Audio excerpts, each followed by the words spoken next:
Wow, kebayang nggak sih 13 juta rupiah per bulannya? Bisa dibilang pengeluaran di Jepang itu besar.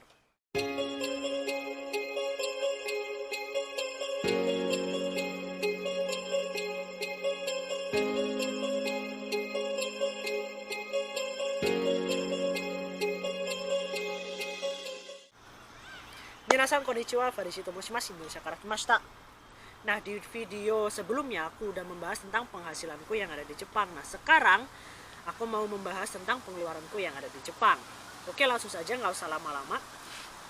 Oke, untuk biaya yang pertama yaitu adalah tempat tinggal pastinya.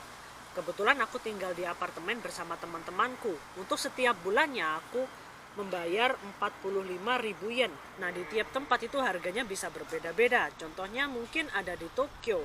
Apartemen di Tokyo jelas jauh lebih mahal ya daripada yang ada di Fukuoka. Oke, untuk biaya listriknya ini karena naik turun tergantung pemakaian dan juga musim, aku ganepin 6.000 yen untuk per bulannya. Dan untuk airnya ini bayarnya 2 bulan sekali sekitar 11.000 yenan gitu. Jadi aku ganepin 6.000 yen untuk 1 bulannya. Begitupun juga gas dan wifi yang naik turunnya nggak jelas. Nah, untuk biaya makannya karena aku masak sendiri di rumah, jadi aku jadiin satu untuk biaya belanjanya. Oke, untuk belanjanya ini bervariasi antara 1.000 sampai 3.000 yen. Tapi aku ambil yang 3.000 yen saja. Dan itu sudah termasuk biaya masaknya ya, karena aku masak di rumah. Jadi dalam 1 bulan aku menghabiskan sebesar 24.000 yen untuk belanjanya. Nah, kalau teman-teman tinggal sendiri, total biaya yang harus dikeluarkan di Jepang yaitu sebesar 93.000 yen, atau kalau dirupiahkan ada 13.143.537 rupiah. Wow, kebayang nggak sih 13 juta rupiah per bulannya itu kalau teman-teman tinggal sendirian di apartemen? Bisa dibilang pengeluaran di Jepang itu besar.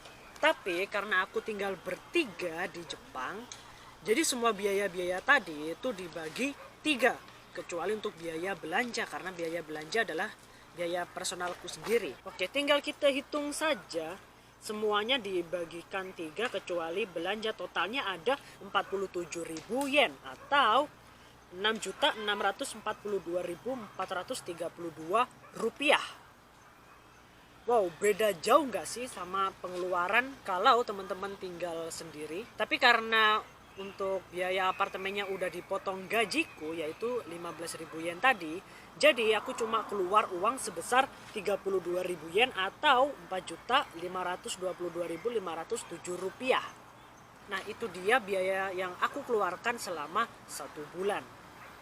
Tapi karena sebelum berangkat ke Jepang aku juga ngutang di Indonesia, otomatis ada biaya tambahan yaitu angsuran setiap bulannya, dan itu membutuhkan sekitar 30.000 yen. Jadi untuk tahun pertama setiap bulannya aku mengeluarkan uang sebesar 62.000 yen atau 8.762.358 rupiah setiap bulannya selama 1 tahun. Sedangkan di tahun kedua dan ketiga aku cuma keluar uang sebesar 32.000 yen atau 4.522.507 rupiah doang. Oke, tadi kita sedang membahas tentang pengeluaranku yang ada di Jepang. Sebenarnya masih ada pengeluaran lain lagi, tapi ini tidak termasuk pengeluaranku di Jepang. Contohnya adalah transportasi. Kebetulan aku pakai sepeda untuk berangkat kerja, jadi aku nggak keluar biaya sama sekali.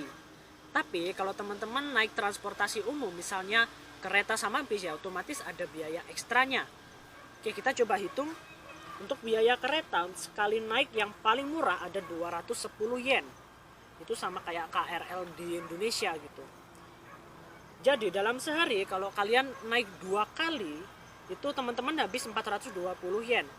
Dan bila dikalikan sebulan setiap harinya, teman-teman keluar sebesar 12.600 yen untuk naik kereta doang. Nah, kalau teman-teman naik bis ini lebih murah lagi, yaitu 100 yen untuk sekali naik, dan itu yang paling murah. Jadi dalam seharinya teman-teman naik 2 kali jadi 200 yen.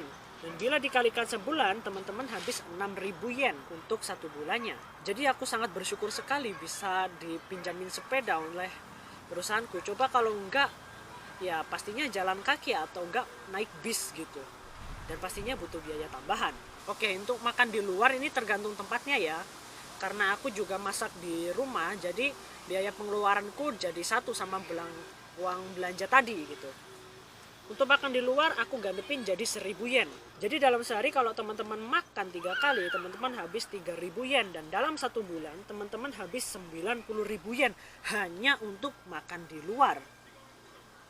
Wow, kebayang nggak sih guys, 90.000 yen hanya untuk makan setiap hari di luar. Itu jauh lebih mahal daripada teman-teman bayar apartemen yang cuma 45.000 yen. Jadi aku saranin ke teman-teman kalau tinggal di Jepang itu mending masak sendiri saja. Oke, jadi itu dia videoku kali ini. Semoga gak kepanjangan dan juga semoga bermanfaat bagi teman-teman semua, terutama bagi teman-teman yang mau tinggal di Jepang tentunya ya.